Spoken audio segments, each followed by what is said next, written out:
Eu vou compartilhar com vocês essa noite sobre o nosso coração, sobre um coração transformado. O coração tem tantos significados, né? Eu vou falar dele hoje como sendo a nossa fonte de amor, de prioridades. A Leda e o João já é a segunda vez, vocês vão para dar feedback, né? Amém. Provérbios 4, 23, o que diz lá? Acima de tudo, guarde o seu coração, pois dele depende toda a sua vida. Acima de tudo, guarde o seu coração, pois dele depende toda a sua vida. Quando o Senhor pede aqui para a gente guardar o nosso coração, muitas vezes você pode interpretar isso como sendo um convite a você ser uma pessoa mais introspectiva, a ficar examinando o que será que eu sinto, o que será que vai no meu coração. Mas não é esse o sentido da palavra. O sentido da palavra é um desafio para você vigiar o que flui do seu coração, o que sai do seu coração. Por melhor que você seja aí numa autoanálise, numa capacidade de se examinar, contra fatos não há argumentos. Aquilo que sai é o que está lá dentro, certo? Então, o convite para guardar o coração é através desse desafio de vigiar o que está saindo do seu coração. E lá em Mateus 15, 19, diz assim: porque do coração procedem os maus pensamentos, mortes, adultérios, fornicação, furtos, falsos testemunhos e blasfêmias. Então, quando você percebe que tem algo saindo do seu coração, sai através da boca, né, porque ela fala do que ele está cheio, mas sai também através do seu comportamento. Então, quando você percebe um comportamento como esses que Mateus descreve aqui, ou outros, é um sinal para você de que aquilo está dentro. E aí há um convite do Senhor para que você guarde o coração. O Senhor te dá uma oportunidade de monitorar esse coração no primeiro momento em que aquilo sai. E aí você tem duas opções. Ou você corrige, e o que é o corrigir? É se arrepender. Seja lá o que for que saiu que é pecaminoso, precisa ter arrependimento, precisa ser levado para arrependimento. Você se arrepende, ou você não faz nada e aquilo começa a criar raízes no seu coração. Uma coisa que começou pequena vai se aprofundando. Muita gente vai justificar o comportamento ruim, a fala pecaminosa, na personalidade, no temperamento, no contexto. E aí, quando a gente faz isso, a gente está fazendo o quê? Protegendo o pecado. Protegendo um estilo de pensamento, um tipo de argumento que vai criar raízes fatalmente no seu coração. Mas quando você se arrepende, você está fazendo o quê? Protegendo a palavra de Deus. Então, toda vez que você percebe o seu mau pensamento, a sua má fala, o seu mau comportamento, é uma oportunidade de você entender que aquilo fluiu do seu coração e, portanto, aquilo está lá dentro. E é preciso guardar o coração, é preciso se arrepender e tirar aquilo do coração. Do contrário, você vai proteger aquilo e aquilo vai criar raiz dentro de você. E aí eu queria falar aqui rapidamente de 3 situações, tem muitas, tem milhares. Mas eu queria falar de 3 que vêm dessa forma, como sementinhas, e entram no nosso coração. E quando a gente não consegue reagir a tempo, se arrepender a tempo, isso cria raízes. E isso depois dificulta as coisas. Qual que é a consequência disso, Poliana? Já falando, só para ter um entendimento já do final. Você não controla o seu coração na hora que você precisa, não. Eu quero ter um bom coração agora. Não acontece. É um trabalho que vai acontecendo todos os dias. Então, quando o Senhor lança uma semente sobre o seu coração, não dá mais tempo de você corrigir a terra. Ela vai ficar perdida, não vai germinar. A terra está ruim. E você não controla esse lançamento de sementes. Você não obriga Deus a falar. Você não obriga Deus a depositar qualquer coisa em você. O que você pode controlar é essa terra, para que quando Ele deposite, floresça. Então, se o seu coração chega num ponto de tantas raízes de sementes ruins, tantas raízes pecaminosas, que as sementes do Senhor não conseguem penetrar, não tem palavra que fale com você, não tem louvor que fale com você, não tem profeta que fale com você, não tem ninguém que fale com você. Você está impedido de receber, você está impermeável. Essa que é a consequência de não guardar o coração. Como é que eu guardo? Vigiando o que sai. Então, eu vou dar 3 exemplos de coisa aqui que sai, né, do coração, de sementes que o inimigo lança e que às vezes a gente passa batido e deixa criar raízes.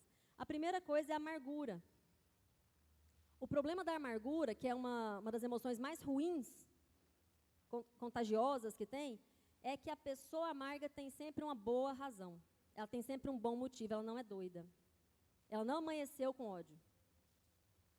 Ela tem uma razão.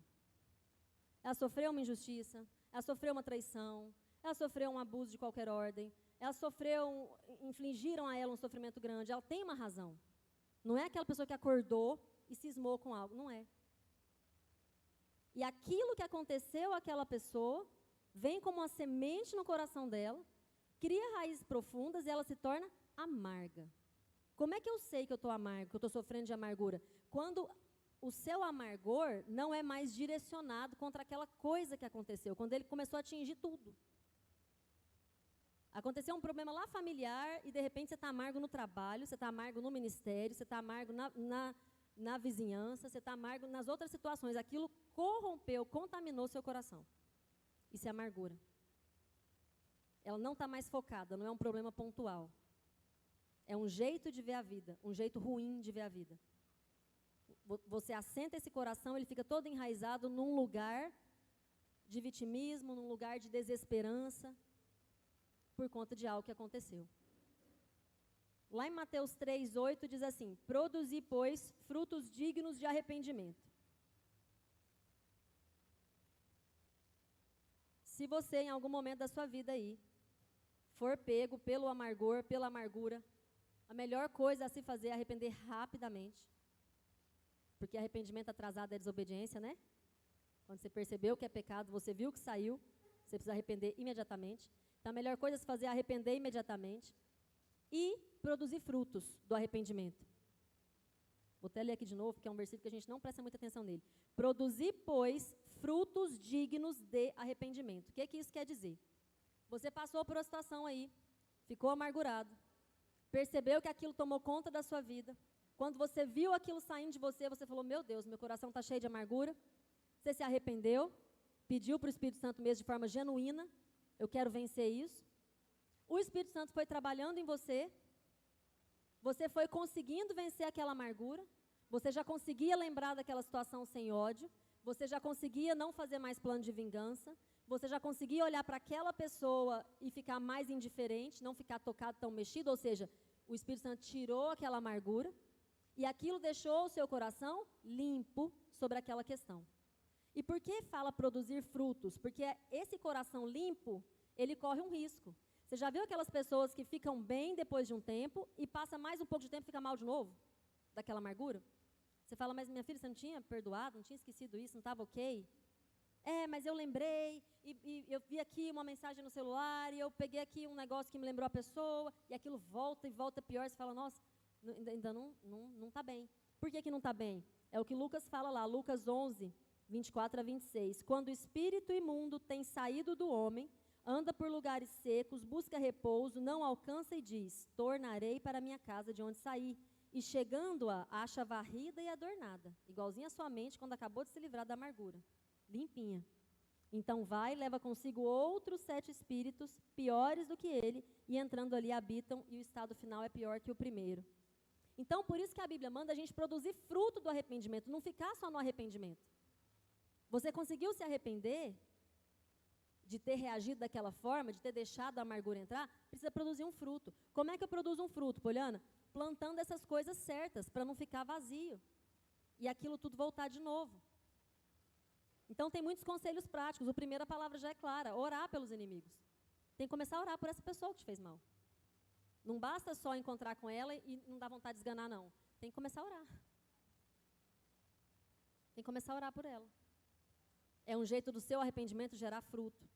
Outro jeito, esse eu acho mais fácil. Você tem uma condição financeira aí mais razoável, contribui com alguma coisa da vida dela. Gente, isso é assim, impressionante como ajuda. A pessoa tem um projeto, tem uma dificuldade, tem um problema, tem uma empresa, compra dela, abençoa ela financeiramente. Porque o seu dinheiro é o seu tempo. Tem você ali, você se doou ali. Quando você vai abençoar ela, parece que não tem quem volte agora, não tem espírito imundo que queira voltar. Você preencheu a sua casa. Outra coisa, você vai ceiar, troca a ceia com ela. Fala, irmão, vamos ceiar junto? Troca o copinho. Você tem que ter perdoado já, tá? Esse é o fruto do arrependimento que já aconteceu. Se for lá de forma irônica, dá tudo errado.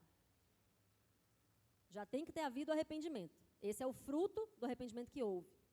Ou seja, em outras palavras, faça alguma coisa. Não é para ficar teórico o seu arrependimento. Não é para ficar um pensamento de arrependimento. É preciso que produza algum fruto. Porque assim você ocupa esse espaço e a amargura vai embora de vez. Você se vê livre daquilo. Seu coração fica puro, amém? A segunda coisa que eu queria falar, sementinha do inimigo também, é inveja. A inveja está sempre ligada à autopromoção. Autopromoção. Então, qual que é o tipo de pensamento da inveja? Era eu que era para estar fazendo aquela viagem, não a Carielle.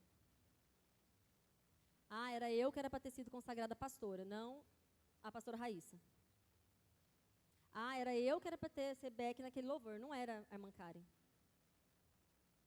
Ou seja, você escolhe, você decide, você entende pela sua promoção. Na sua cabeça não é o pastor que tem que levantar você, não é o líder do louvor que tem que levantar você, não é o líder do ministério ID que tem que levantar você, é você mesmo. Você se autopromove. E na maioria das vezes você não fala nada para ninguém, por isso que é pior, porque o negócio vem criando as raízes lá. Aquilo que você consegue por autopromoção, quando você chega no líder e fala, me põe, eu vou fazer, eu vou conseguir, eu estou dizendo que eu consigo. Não foi algo que viram em você, foi algo que você viu em você. Quando você se elege por autopromoção, você tem que manter todo o seu ministério, o seu emprego, o seu cargo, por autopromoção. O tempo inteiro você precisa provar que você merece estar lá. O tempo inteiro você precisa provar que você dá conta daquilo lá. Agora, aquilo que Deus promove, Deus protege. Se foi o Senhor que te colocou, você pode descansar. Porque é Ele que mantém, o interesse dEle.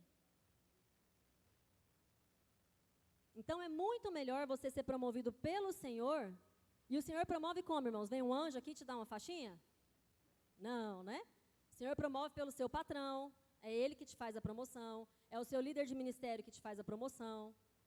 São os seus pais, você que mora com os pais, que te promovem. São as pessoas que exercem a autoridade sobre a sua vida. Quando elas te promovem, porque elas têm a autoridade para promover você, o Senhor te sustenta. Mas quando você se autopromove, você precisa se sustentar na base da autopromoção continuamente. E muitas vezes você até está trilhando um caminho para chegar em algum lugar. Para chegar lá na grama verdinha, igual do seu vizinho. Só que você quer antes da hora. Seu vizinho acabou de comprar, você quer também agora. Mas ele comprou agora porque era o tempo dele comprar agora, não é o seu. Porque ele é uma outra pessoa, né? Que tem uma outra história, passou por outros processos. E aí você quer agora, porque ele tem agora.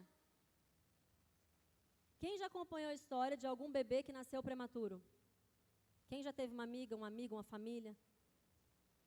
Aquilo que vem antes da hora pode até ser uma bênção daqui a um tempo, mas na hora que vem, dá desgaste, dá preocupação, dá estresse, gasta dinheiro. Olha a diferença daquele bebê que a mãe vai no hospital, volta com ele para casa. Põe lá no berço que foi feito para ele.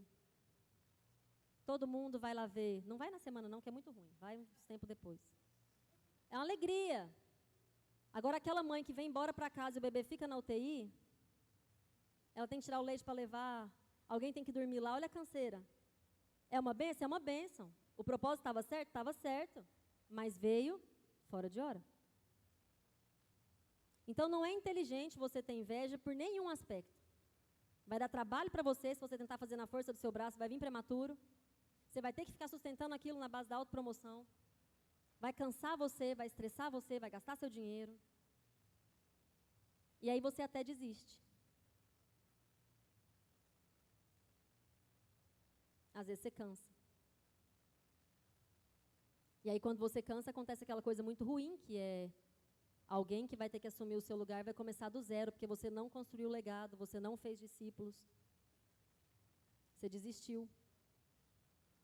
Toda vez que alguém desiste dessa forma, de cansaço, de estresse, de não dar mais conta, fica um vácuo no lugar. Tem que sair surgindo aí, plano B, plano C, plano D.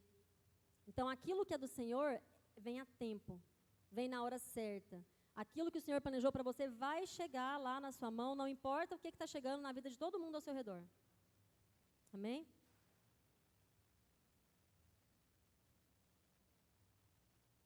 A inveja, só mais uma coisa sobre isso, é uma forma de sabedoria humana, sabiam?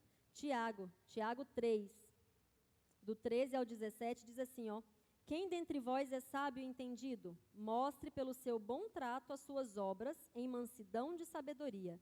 Mas, se tendes amarga inveja, sentimento faccioso em vosso coração, não vos glorieis, nem mintais contra a verdade. Essa não é a sabedoria que vem do alto, mas é terrena, animal e diabólica. Porque onde há inveja e espírito faccioso, aí há perturbação e toda obra perversa. Mas a sabedoria que do alto vem é primeiramente pura, depois pacífica, moderada, tratável, cheia de misericórdia, de bons frutos, sem parcialidade e sem hipocrisia. Amém? Mesmo se alguém ganhar um crédito que é verdadeiramente seu, sabe aquele povo que faz as coisas pegando as coisas dos outros e coloca como sendo suas? Isso é ruim, né? Isso não é bom, né? Tem um pastor que a gente gosta, que uma vez deram um livro para ele fazer o prefácio, a hora que ele leu o livro, as ideias eram dele. Olha a cara de pau. Aí ele falou, meu Deus, mas sou eu que estou ensinando isso aqui para essa pessoa, autora do livro? Como é que ela escreve tudo que eu estou ensinando, publica em nome próprio e vem me pedir para fazer o prefácio? E Deus tratou com ele, ele não tinha conseguido publicar aquilo ainda.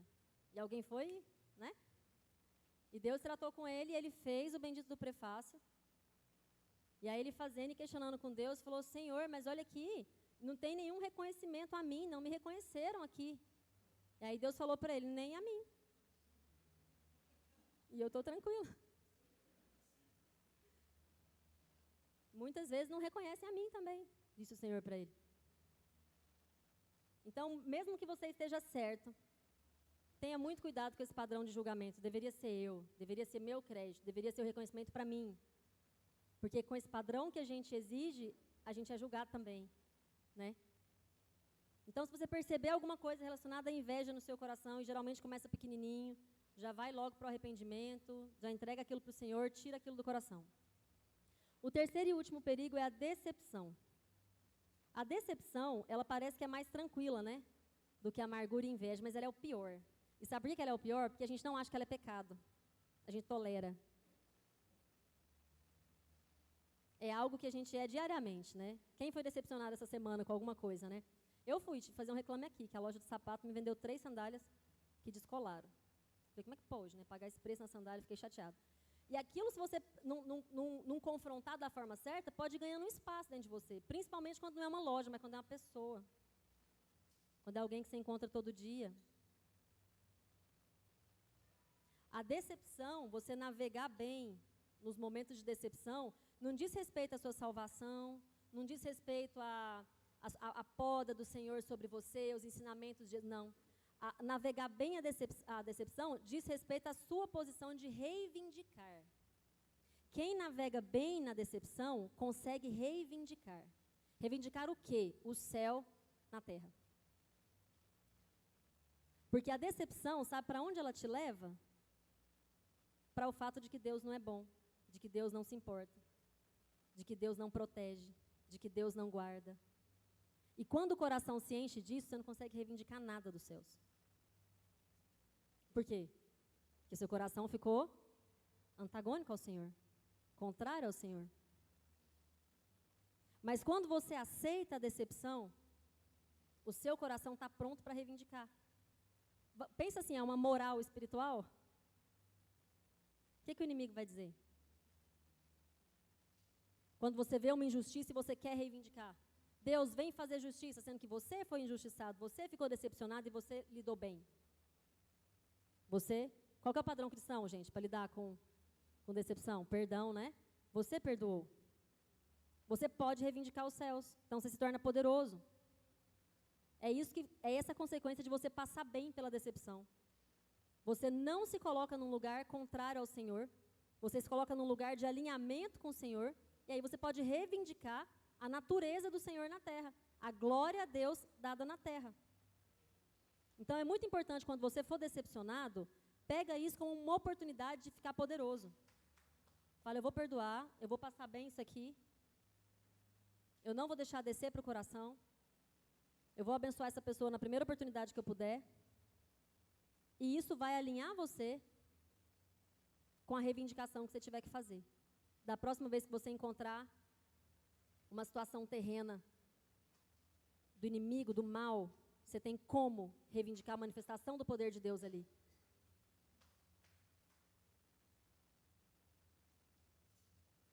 Quando a gente fala que o Espírito Santo consegue remover, né? Eu falo, arrepende. Ah, eu oro e acordo bom? É. Sabia? Você ora e acorda bem. Ah, e por que eu estou orando e não estou acordando bem? Não estou acordando em paz? Porque você não abriu mão do entendimento. A paz, ela excede o entendimento. Você tem que desistir de tentar entender por que aquela pessoa apareceu na sua vida, por que ela parecia ser tão legal e ela fez aquilo, porque quando foi que você... Tem que desistir de entender.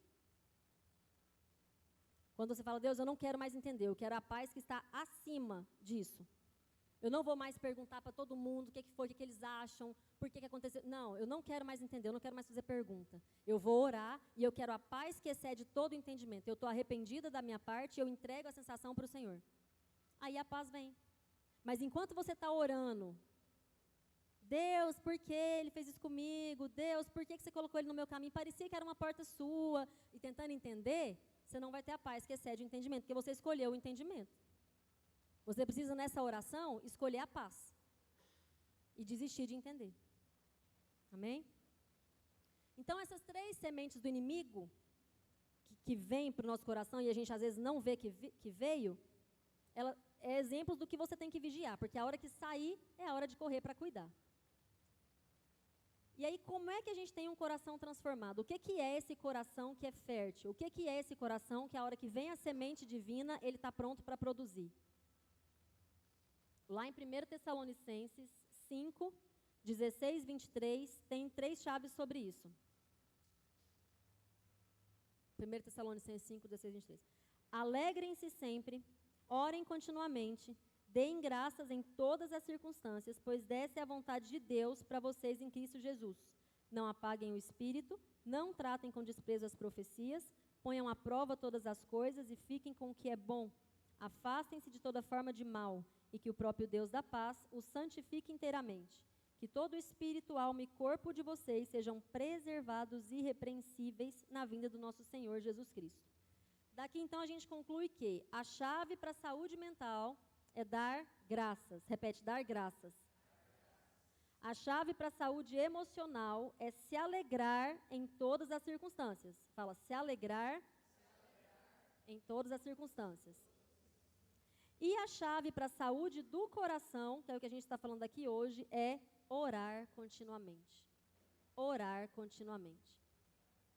Se você tiver o hábito de orar continuamente, assim que algo sair, você vai perceber que aquilo está no coração e você já está orando continuamente, você vai conseguir limpar o coração dessas coisas. Quando a gente entra em guerra ou conflito, com essas sementes de Deus e as sementes do inimigo, a gente é tentado.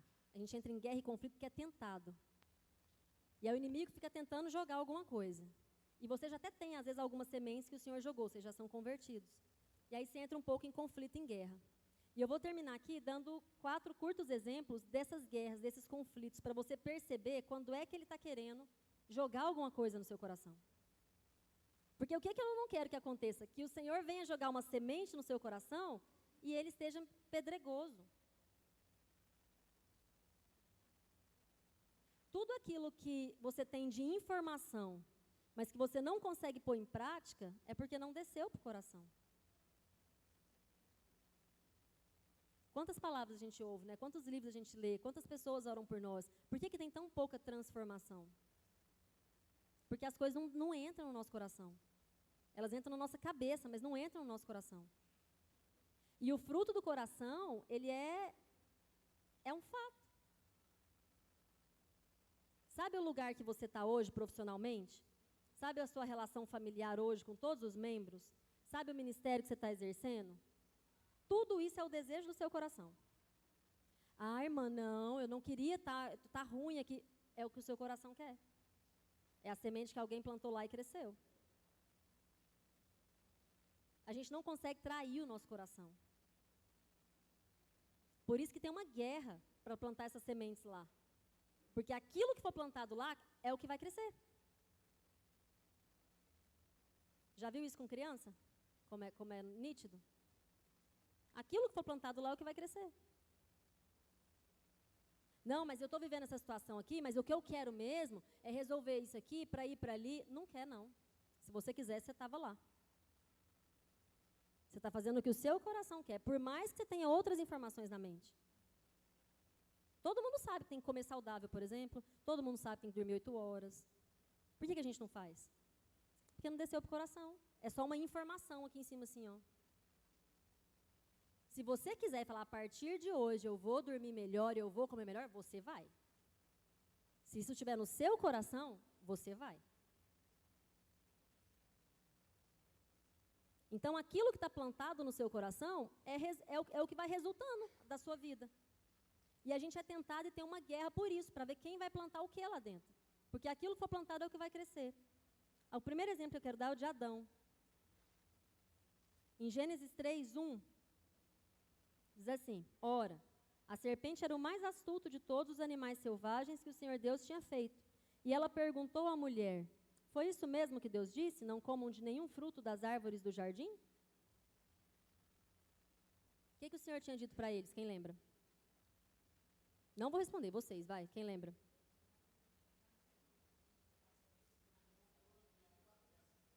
Comam, o mandamento foi comam de todas, menos desta. E aí, a serpente vem para ela e fala o quê? Ah, foi isso mesmo que Deus disse? Não comam de nenhum fruto das árvores do jardim? Então está dizendo, não foi não, querida. Ele disse comam dos frutos das árvores do jardim. Só esta que não. Então, o pensamento vem, o demônio vem, ele pega até a ideia, mais ou menos que a ideia que você está defendendo, que é a palavra de Deus, e dá uma pequena distorcidinha e fala, como é que é mesmo que ele falou que era para não comer de nada? E aí ele fala algo que eu até já falei na célula da Raíssa uma vez. Se vocês comerem, vocês vão ser iguais a ele. Gente, eles eram criados à imagem de quem? Eles já eram aquilo, né? Era o caso de falar, a senhora está um pouco equivocada, nós já somos iguais. 2, ele deixou comer de tudo, menos dessa daqui. É assim que você defende a palavra de Deus, direto e reto. Mas a pergunta que vem para você é, que é mesmo que ele falou? Não, se vocês comerem, vocês se tornarão iguais. Vem uma confusão, tá vendo um embolamento assim? Vem um bolinho na sua cabeça. A mesma coisa acontece com Jesus. Lá em Lucas 3:22, quem lembra? O Espírito Santo desce sobre Jesus em forma corpórea depois do batismo, como uma pomba, e do céu vem uma voz, tu és meu filho amado, em ti me agrado. O que falou a voz? Lucas 4:3, o diabo vai tentar Jesus logo em seguida no deserto e diz o quê? Se és o filho de Deus, manda essa pedra transformar-se em pão. Deus tinha acabado de dizer, tu és meu filho amado. O diabo vem assim, então, quem que você é mesmo? O filho de Deus? Com fome? É assim que vem a pergunta. O acusador, ele fala com você dessa forma. Se Deus chamasse mesmo, se Deus existisse mesmo, como que é que o pastor falou que você vai prosperar, É assim que o demônio vem. Sabe o que ele está fazendo? Quando você ouvir essa pergunta, que duvida da sua identidade, que duvida do seu chamado, que duvida das coisas que Deus já te falou, sabe o que ele está fazendo? Ele está pedindo permissão para plantar uma semente. Vou te dar essa imagem para você linkar, que quando acontecer você vai lembrar. Pensa no demônio, eu não sei como é que você pensa no demônio, né? Mas pensa no demônio aí que você pensa com uma pazinha e um pacotinho de semente. Ele chega lá e fala assim para você: se és filho amado, com a pazinha e o pacotinho de semente, tá doidinho. E aí, nesse momento, está acontecendo o que na sua mente? Chama tentação. Fala tentação. Jesus foi tentado, não é problema ser tentado, o problema é abraçar a tentação. Está acontecendo uma tentação para ver se você vai proteger a palavra de Deus ou se você vai deixar outra ideia sobre aquele mesmo assunto ser plantada. Se nessa hora você reage e protege a palavra e faz como Jesus e não como Adão, você não tem confusão mental. Não tem sementinha do mal, não tem erva daninha, não vai crescer nada. Se você começa a pensar realmente, né, o pastor disse que ia prosperar, que me viu, assim, assim, assim, mas aí o que aconteceu? Essa semana eu já tive um prejuízo, semana passada eu tive outro prejuízo. Eu acho que essa palavra não era de Deus, não. Quando você admite o raciocínio, ele, põe a sementinha dele lá. Aí ela começa a crescer. O Senhor ainda vai te dar uma segunda chance. Quando aquilo sair pela sua boca, você tem a chance de podar de novo, de arrepender, de tirar aquilo do seu coração. Mas o primeiro momento e o mais saudável é na hora que ele tenta plantar. Na hora que ele tenta plantar, você age mais rápido que ele. O terceiro é sobre Zacarias. Por 400 anos os céus estiveram em silêncio. Então apareceu um anjo, coisa que Israel não via há 400 anos, anjo, profeta, palavra, não tinha nada disso, estava o céu caladinho. Aparece um anjo para Zacarias em Lucas 1, 18 ao 20, e fala o que para Zacarias? Que ele teria um filho. Lembra quando João Batista, o filho dele? Todo mundo lembra essa história? João Batista? O Senhor aparece para a mulher de João Batista, fala que ela vai ter um filho, fala que ele vai ser profeta. Aí ela fala com meu marido. Porque, coitada, né? E o anjo aparece para o marido dela, para confirmar a história. E aí, o que Zacarias fala? Lucas 1,18. Zacarias perguntou ao anjo: como posso ter certeza disso? Sou velho e minha mulher é de idade avançada. O anjo respondeu: sou Gabriel, o que está sempre na presença de Deus. Fui enviado para transmitir a você estas boas novas. Agora você ficará mudo, não poderá falar até o dia em que isso acontecer. Isso o quê? O nascimento de João Batista. Porque não acreditou em minhas palavras, que se cumprirão no tempo oportuno.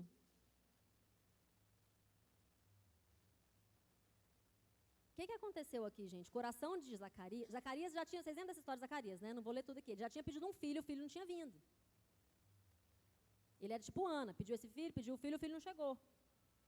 De repente, no momento oportuno de Deus, no kairos de Deus, e não na hora dele, o anjo vem e fala: vai vir o filho. O que ele pergunta para o anjo? Como é que eu posso ter certeza disso? Que isso é verdade, que você é anjo? Por que a gente sabe que a intenção do como é que eu posso ter certeza disso era: quem é você? Você tem certeza do que você está falando? Por que a gente sabe que era isso que ele quis dizer? Pela resposta de Gabriel. Porque Gabriel fala: é porque eu sou Gabriel. Eu estou sempre na presença do rei. Tem a menor possibilidade de eu estar enganado. Ele atinge a identidade do anjo. Quem é você? E o anjo fala quem ele é. Então, porque o anjo responde com a sua identidade, a gente tem certeza que a dúvida dele era sobre a identidade de quem estava falando. Quem é que ataca a identidade? É o inimigo, irmãos. Ele fez isso com Eva, com Adão, com Jesus, ele tenta fazer com você todo dia. Todo dia. E por que o coração de Zacarias estava dessa forma? Porque estava cheio de decepção. Porque o filho dele não tinha vindo quando ele achou que deveria vir. Estava cheio de inveja, talvez, por ver outras pessoas sendo pais. Talvez estava cheio até de amargura. Então, quando o anjo vem e fala, ele ataca a identidade do anjo. Como é que eu posso ter certeza do que você está falando? Eu sou velho, minha mulher é velha. E o anjo fala: você pode ter certeza porque eu sou quem eu sou Gabriel. E muitas vezes Deus silencia você para você não atrapalhar o milagre. Igual ele fez aqui. Porque tem gente que está com o coração tão amargo, tão decepcionado, tão invejoso, que ele contamina o ambiente do milagre. Aquilo que era para ser glorioso. Já pensou? Os 3 primeiros meses a barriga não cresce? Ih, não cresce, olha lá. Cresceu pouco. Cresceu pequeno. Você não está enjoando. A gravidez era para ser boa. O período de gestar as coisas que Deus tem para você é para ser bom. É um processo bom, é um processo de você se preparar. É um processo de você mobiliar o quartinho, de comprar as coisas, de se alegrar com as pessoas, de contar a novidade para sua família. Mas um coração totalmente pedregoso, vocês entenderam, né? Não consegue. Então o anjo falou, então você vai ficar caladinho, porque tá para não sair do seu coração. Vai tratando o seu coração para que quando você puder falar de novo, saia algo melhor. Porque ele está todo corrompido. E você vai atrapalhar o milagre. É João Batista que vem aí. Então ele perde a honra de espalhar aquela notícia, ele perde o momento de se regozijar através da fala. Por quê? Porque ele duvidou. Ele não reconheceu a presença angelical de Gabriel. E o coração dele estava cheio de amargura. O último exemplo que eu quero dar é de Maria. Mesma coisa aconteceu com Zacarias, aconteceu com Maria. Foi na mesma época, vocês lembram? Que ela engravidou junto com a mulher de João Batista. Então, a mesma coisa aconteceu com Maria. Também estavam vindo, ela também vinha de 400 anos de silêncio. Deus nunca tinha falado com a avó de Maria, com a mãe de Maria, com ninguém. Ninguém que ela tivesse notícia para trás, assim, que ela conheceu, teve palavra profética. Ninguém ouviu nada sobre um profeta. Aparece um anjo para Maria em Lucas 1, 34, diz. O anjo fala, né? Você vai dar luz a um menino, ele será o Cristo. E aí Maria fala, perguntou Maria ao anjo, como acontecerá isso se sou virgem? Ela não perguntou, quem é você? De onde você está vindo? Como é que eu posso ter certeza que você é um anjo mesmo? Ela falou, como? Eu sou virgem, como que vai acontecer isso? Aí sabe o que o anjo responde para ela? Descerá sobre você o Espírito Santo. O que não explica nada, né? Porque não tinha Espírito Santo, lembra? É o Antigo Testamento, 400 anos sem profeta. E ela, tudo bem, ela aceitou a resposta. Ela ficou em paz, porque ela desistiu de entender. A pergunta de Zacarias é uma pergunta que diz assim, não, esse não é o jeito certo de fazer milagre, não. Isso aí era para ter acontecido há 15 anos atrás, quando eu jejuei 35 dias. Esse não é o tempo. Então não era uma pergunta, era um desabafo de insatisfação. Agora? Está chegando agora? Está um pouco atrasado, Gabriel. A pergunta de Maria é sincera. Ela olha para o anjo e fala, como? Sabe, igual quando você fala com a criança? Filho, vai ser assim, assim, assim, mas como? É aquela pergunta de quem não tem todas as informações, mas já fechou, já deu ok com você. É essa a pergunta. Deus não se ofende com as nossas perguntas. Você pode perguntar. Toda dúvida que você tiver, você leva para o pé do Senhor. Quando você leva para longe do Senhor, vira incredulidade. Aí afasta seu coração dele. Mas a pergunta sincera, ela não ofende o Senhor. Você pode fazer. Em Lucas 2, vamos ler agora um pouquinho, do 8 ao 20, diz assim. Havia pastores que estavam nos campos próximos e durante a noite tomavam conta dos seus rebanhos. E aconteceu que um anjo do Senhor apareceu-lhes, e a glória do Senhor resplandeceu ao redor deles, e ficaram aterrorizados. Mas o anjo disse, não tenham medo, estou trazendo boas novas de grande alegria para vocês, que são para todo o povo. Hoje, na cidade de Davi, nasceu o Salvador, que é Cristo, o Senhor. Isto servirá de sinal para vocês, encontrarão o bebê envolto em panos e deitado numa manjedoura. De repente, uma grande multidão do exército celestial apareceu com o anjo, louvando a Deus e dizendo, glória a Deus nas alturas e paz na terra aos homens aos quais Ele concede seu favor. Isso aqui é incrível, né, gente? Tudo que acontece na terra antes acontece no céu. Primeiro houve glória nas alturas, depois houve paz na terra. As coisas acontecem de lá para cá, é um fluxo, né? E aí no 15, quando os anjos deixaram e foram para os céus, os pastores disseram uns aos outros, vamos a Belém, vejamos o que aconteceu e que o Senhor nos deu a conhecer. Então correram para lá e encontraram Maria e José e o bebê deitado na manjedoura. Depois de o verem, contaram a todos o que fora dito a respeito daquele menino. Maria sabia porque o anjo tinha falado com ela. Daí vêm os pastores e confirmam. Olha, um anjo com uma multidão de anjos disse para a gente que hoje nasceria na cidade de Davi um Salvador. Então eles contam isso. Vocês sabiam? O anjo disse para a gente que esse bebê é o Salvador, é Cristo, é o Senhor. Eles contam isso para José e Maria. Todos os que ouviram o que os pastores diziam ficaram, de novo, ficaram Maria, porém, guardava todas essas coisas e sobre elas refletiam em seu coração.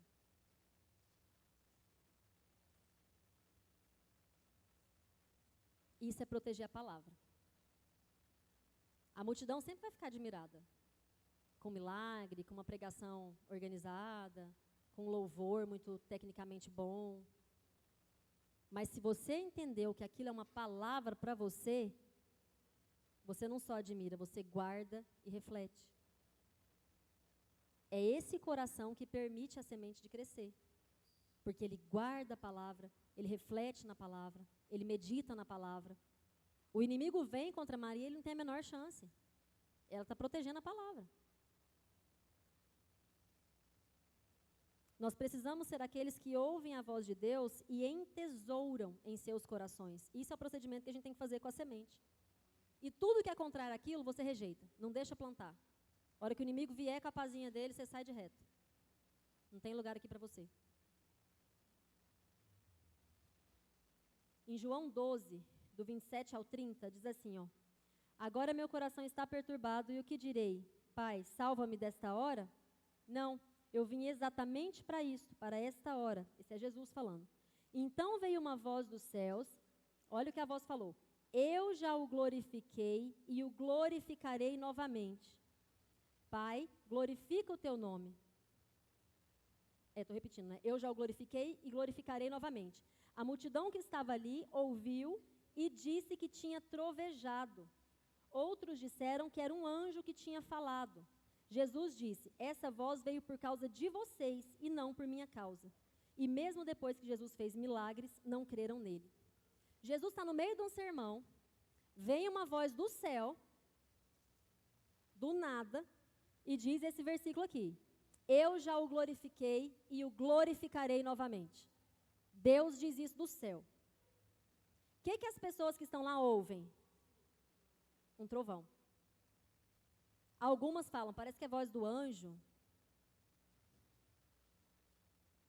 Jesus fala, esta voz veio por causa de vocês e não por minha causa. Ele é o único que entende a voz. E a voz não tinha vindo para ele. Era para que as pessoas soubessem que o Pai estava glorificando, que ele tinha autoridade, mas elas não ouvem. Elas ouvem um trovão.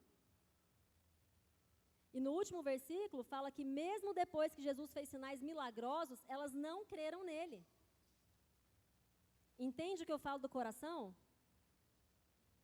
Gente, a voz de Deus veio audível, não foi no seu pensamento. Você que assim como eu escuta a voz de Deus no pensamento, não foi no seu pensamento. Veio uma voz audível, eles não ouviram. Eles presenciaram milagres, eles não creram. Pela pré-condição do coração deles, que não deixava nada germinar. Em Mateus 13, a gente não vai ler, tem aquela parábola que Jesus fala, já comentei isso tanto aqui, Jesus fala que ensinava por parábolas para que eles não entendessem. Quem já viu isso? Você não viu Mateus 13? Lê lá. Jesus ensinava por parábolas para que o povo não entendesse. Por que ele queria que o povo não entendesse? Porque se você recebe a revelação e não tem um coração predisposto a obedecer, vira peso, vira culpa, vira julgo. Até nisso ele era misericordioso, ele não queria falar com pessoas que não estavam prontas para obedecer. O que eu estou querendo dizer? Você tem o poder de arrumar o seu coração, de arrumar a sua terra, mas você não tem o poder de determinar quando a voz vai vir.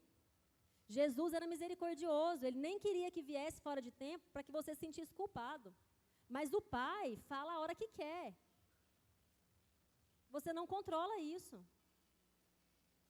A palavra que vai vir sobre a sua vida vai vir na hora que aprouver ao Senhor. Essa palavra que eu estou falando com vocês hoje, calhou o Senhor dela vir hoje. Eu não sei quantos corações vão receber. Embora eu não esteja falando por parábolas. Mas você não consegue controlar a hora que a voz vem. Se você perder, perdeu. Perdeu, porque o Senhor, Ele escolhe o seu destino, o seu reino, o seu castelo, e Ele te faz a promessa, mas como a gente ouviu na conferência semana passada, quem faz o processo é você. Às vezes coisa que era para ser 4 meses, viram 40 anos. Porque você não está ouvindo. E por que você não está ouvindo? Porque o seu coração está todo cheio de pedra, cheio de sementinha, que chegou lá com a pazinha, o pacotinho, e você deixou plantar. E aí você fica igual Zacarias, vai ter que ficar mudo.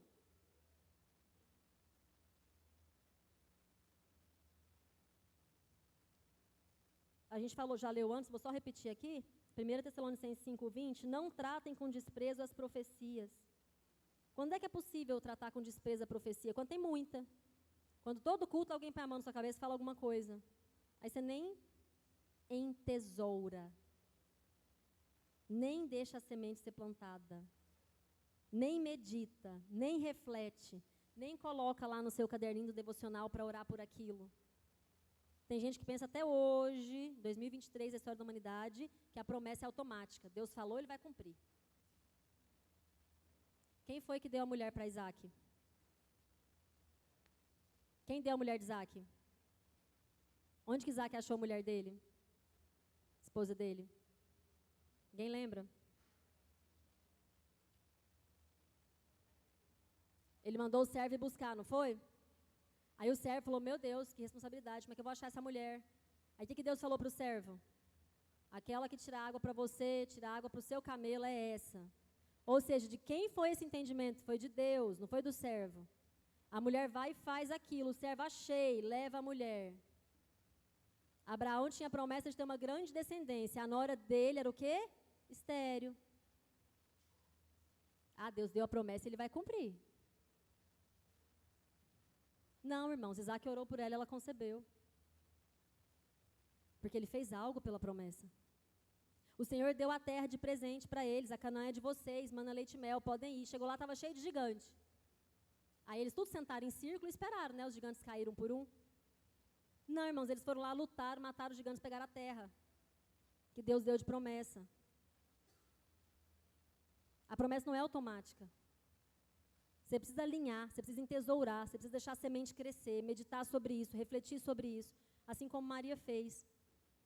Em Lucas 2:46, essa é a última já que a gente vai ler, diz que 3 dias depois que Maria e José estavam procurando Jesus, que ele tinha sumido, 3 dias depois encontraram-no. Onde que ele estava? No templo, sentado entre os especialistas na lei, ouvindo e fazendo perguntas, deixando toda a gente admirada com a sua inteligência e resposta.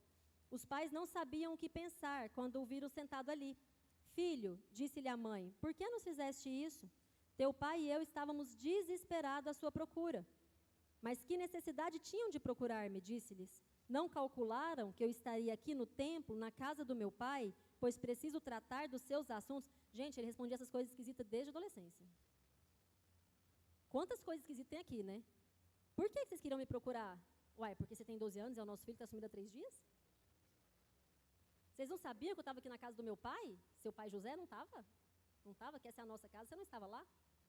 Cuidando das coisas dele? Da marcenaria não estava também? Porque aqui não é marcenaria? Ele sempre tinha umas tiradas assim, que era... Eu brinco que é as respostas de Jesus. Quando alguém fala um negócio muito estranho, eu falo, irmão, você está aprendendo com Jesus, né? Essas respostas malucas aí.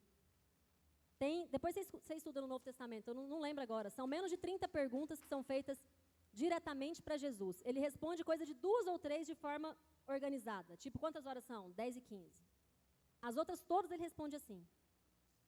Vou ler de novo o que ele falou. Que necessidade tinham de me procurar? Não calcularam que eu estaria aqui no templo, na casa do meu pai, pois preciso tratar dos seus assuntos? Eles não entenderam o que lhes dizia. Jesus voltou com os pais para Nazaré e lhes era obediente. O que Maria fez? Vamos ler juntos? Sua mãe, porém...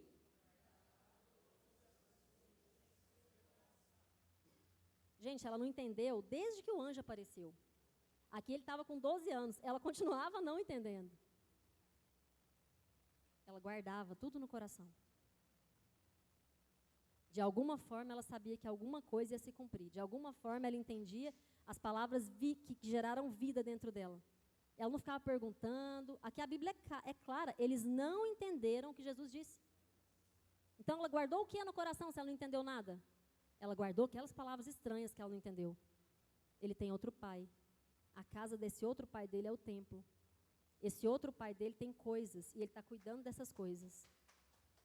Ela entesourava tudo. Aconteciam coisas estranhas, todo mundo ficava admirado, todo mundo ficava pensando, todo mundo seguia a vida e ela entesourava. É essa que é a nossa postura com as sementes que Deus nos dá. Você pode se colocar de pé? A multidão sempre ouve e sempre fica maravilhada. Mas pouca gente sai transformada. Por quê? Porque poucos corações conseguem receber. Tão poucos corações que Jesus falava por parábola para não confrontar essa predisposição para duvidar, essa predisposição para ser terra fértil. Ele era tão misericordioso que ele sabia que muita gente não entendia. Então ele falava por parábolas, porque pelo menos os 12 que andavam com ele, capaz que entendiam. E eu tenho certeza que o Senhor tem falado. Se você está em dúvida qual é o tempo que eu estou vivendo, você está vivendo os últimos dias. Os últimos dias são aqueles em que o Espírito cairia sobre toda a carne.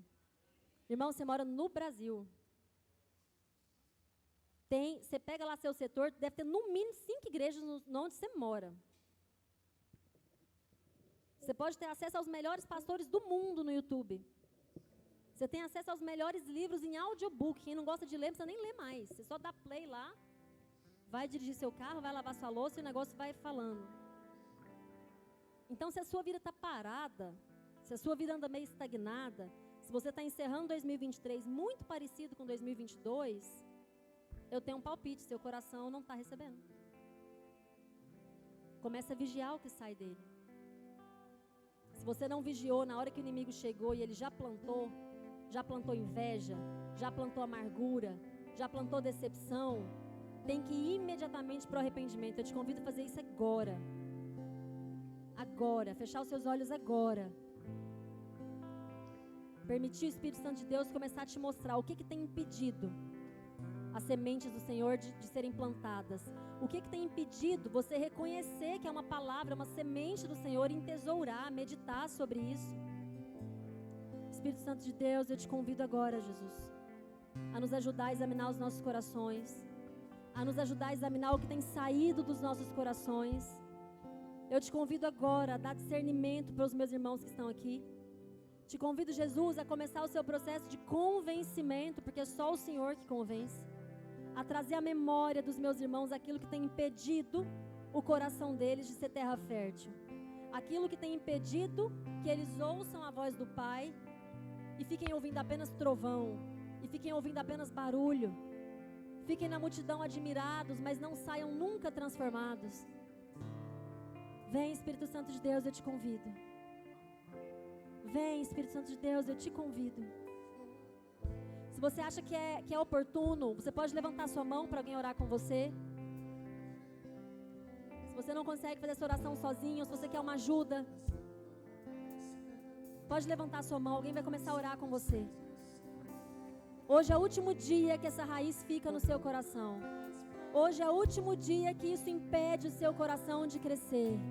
Tem pessoas com as mãos levantadas, pessoal, vamos chegar neles lá.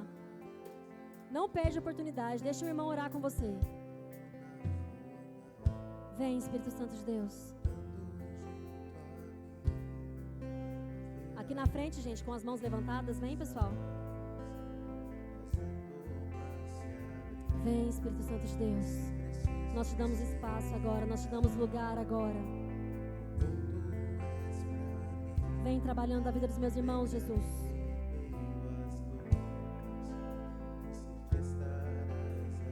Vem trabalhando, Espírito Santo de Deus. Queremos o Seu mover, Jesus. Não abrimos mão, Pai. Queremos ser transformados, Deus.